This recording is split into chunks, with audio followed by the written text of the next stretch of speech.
Welcome to the Hire Yourself podcast. Are you stuck in the corporate rat race, worrying about layoffs, and longing to take control of your destiny?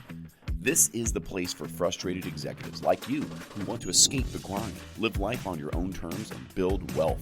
Whether you're ready to make a full transition into franchise ownership or want to start building a side business along your corporate job, Pete guides you every step of the way.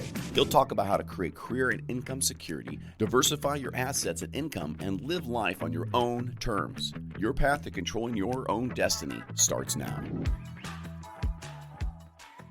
Welcome to the Hire Yourself podcast. My name is Pete Gilfill, and I am for lack of better terms, best-selling author of the book, Hire Yourself. I'm a nationally recognized franchise consultant. I am an entrepreneur, and I'm a proud corporate escapee. And my life is about helping people take control of their destiny, to live life on their terms, and certainly to build wealth. And so today, what I thought we'd talk about on the podcast is people always ask me the question, how come some people are successful with a franchise business and others aren't? So again, one more time, the question of the day is why some people with the same franchise business model, one is wildly successful and another, for lack of better terms, sucks. So what we're going to do today is we're going to talk about the characteristics that are really important for you to have when you're a business owner. We're simply saying success characteristics. So one of the things as we talk about investing in a business, again, we can have the same franchise business model. Some people, they invest in a franchise and they think because you have all the systems, the processes, the procedures, that they don't have to work very hard. And there's nothing further from the truth. You have to work really hard if you are a business owner from this standpoint. You have to treat every day like it's your last day. Like you have to have that sense of urgency. It takes a lot of power and energy to get a business off the ground. It's just like when you get on that plane to go on vacation. There's cargo, there's luggage, there's all the people, and it takes a lot of power and energy to get that plane off the tarmac. And once it hits a certain altitude, I'm told they can actually pull back on the power. That's not anything different. It's a lot of hard work to get a business off the ground, and you have to have that sense of urgency. So the first characteristic is you have to have that hard work, ethic, sense of urgency will lead to one of the components to being successful.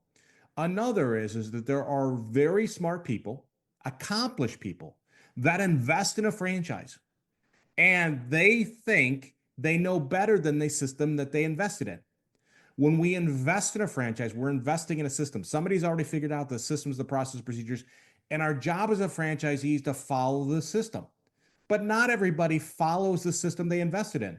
And I worked with one guy that ran a division of a company.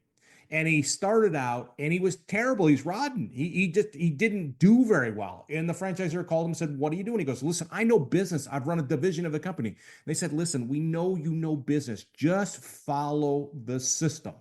He started following the system and now he's in the top quartile of franchisees. So we always follow the system that we invest in that leads to success.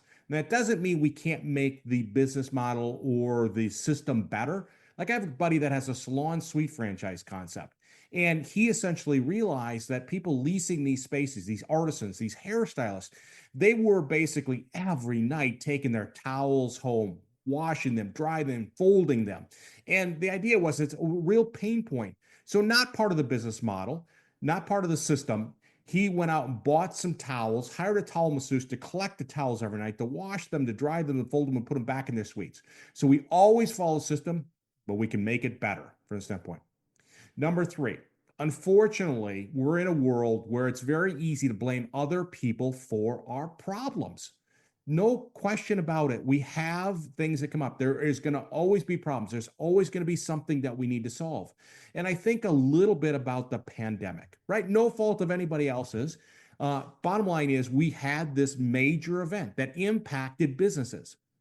And we have to solve problems. So I'll give you an example. In my hometown, there were 2 restaurants and they shut down everything, said you can't really have people in your restaurant from that standpoint, social distancing, all that wonderful stuff. One restaurant decided to shut down, furlough their employees, and just wait it out to see what happened. The other one said, screw this. They went to Home Depot. They bought a bunch of wood from that standpoint. They built an outdoor seating area, and they essentially created a special drive-through lane so that literally people could do pickup stuff or takeout. So Guess what happens? 6 months later, one is basically still shut down, waiting for everything to get better. The other one is thriving. They got literally cars down the street. We always have to solve problems. That's what business owners do. Entrepreneurs solve problems. So you have to solve problems. It doesn't matter where they came from. Another one is we're in a industry or a world now where it is tough to get employees, right? It's never been tougher to get employees. And bottom line is that it's not about the money. You know, when I started, when I was younger, bottom line is you had a job and the boss told you what to do and you did that and you got paid, right? In today's world, it is now about leading people. It's about building or connecting with people. So certainly pay is important, but it is about connecting with them. It's about making them part of the mission. You know, as we talk about the younger people today, it's about having purpose. It's about being part of a mission. They're helping out with something. And we'll use the example of restoration, right? Restoration is something that nobody wants. Like I have water in my house, I've got to get it out, right? And it's not a wonderful job getting water out of houses or businesses and putting fans down. That's not too exciting. But if you are a business owner and you're a leader, you're enrolling your employees to help people get back on their feet, helping them get all that water out so they can get back with their life, they can get back with their business. That's a mission, that's a cause of helping people when they are in need. And that's what people are looking for in today's world. When I join a team, I want to be part of a mission. And so we have to build and lead good teams. It's not like before where we can just tell people, hey, this is what you do and be happy you're getting paid. Those days are gone. Another differentiation between success as well as failure when we are with a franchise owner is having this focus on the customer, that customer experience. You know, many ways, a lot of products today are exactly the same. You know, I can go do yoga at one facility, I can go do yoga at another, and it can be the same moves, but it's the experience, it's the instructor. Is it experiential? Like I feel like I'm joining this group and I'm having this experiential event, or does it feel like somebody's just kind of taking me through the motions? It's about understanding that as a business owner, we have to be customer focused. And many smart people, they invest in franchises, and some people are too proud to leverage the support they're paying for. So if you're a business owner and you're struggling, right, bottom line is go back to the franchisor and ask for assistance. So let's just say you're a flooring company and you go out there and you do estimates for homeowners and businesses, and your closing rate from estimate to job is below the franchise numbers, the system numbers. Ask for assistance, ask for help. And some people are just too proud to ask for help.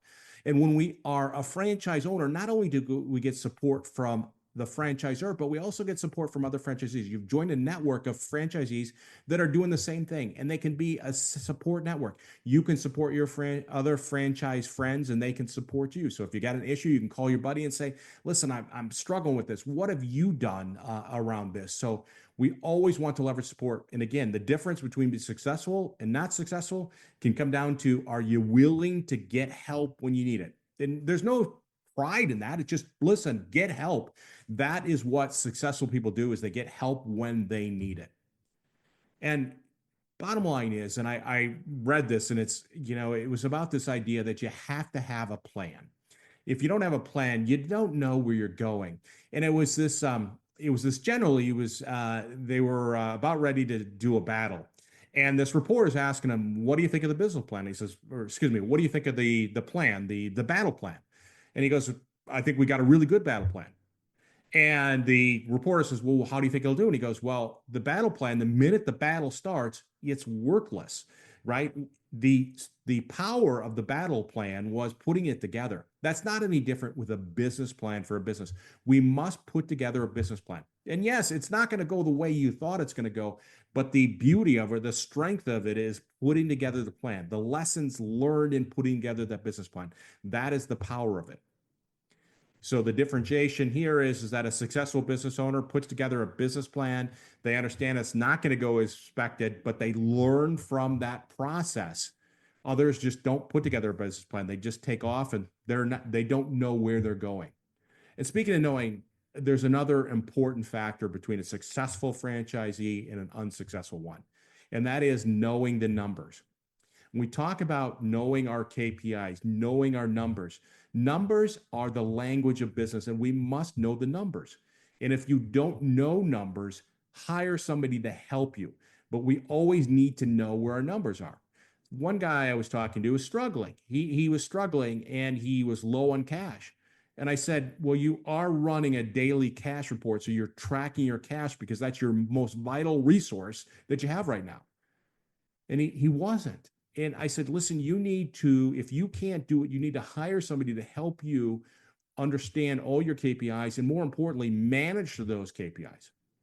So bottom line is there are many different reasons between a successful and a non-successful franchisee. And these are controllables, but you want to make sure that you're leveraging all these. And it's a combination. It's not one single thing, but it's having a mindset where you are doing these things. So that's the answer to your question. How can somebody be successful with a franchise and somebody else not? It's about controlling the things you can do. And with that, have a great day. Thanks for joining us on the Hire Yourself podcast. Pete's here to help you break free from the corporate rat race, take control of your destiny, and finally live life on your own terms. Whether that's jumping into franchise ownership full-time or starting it as a side hustle. If this episode resonated with you, don't forget to subscribe, share it with a fellow frustrated executive, and leave a review to let us know your thoughts. Ready to start building your bridge to freedom? Visit hireyourself.com for resources, insights, and a clear path forward. Until next time, take charge, build your future, and live life on your own terms.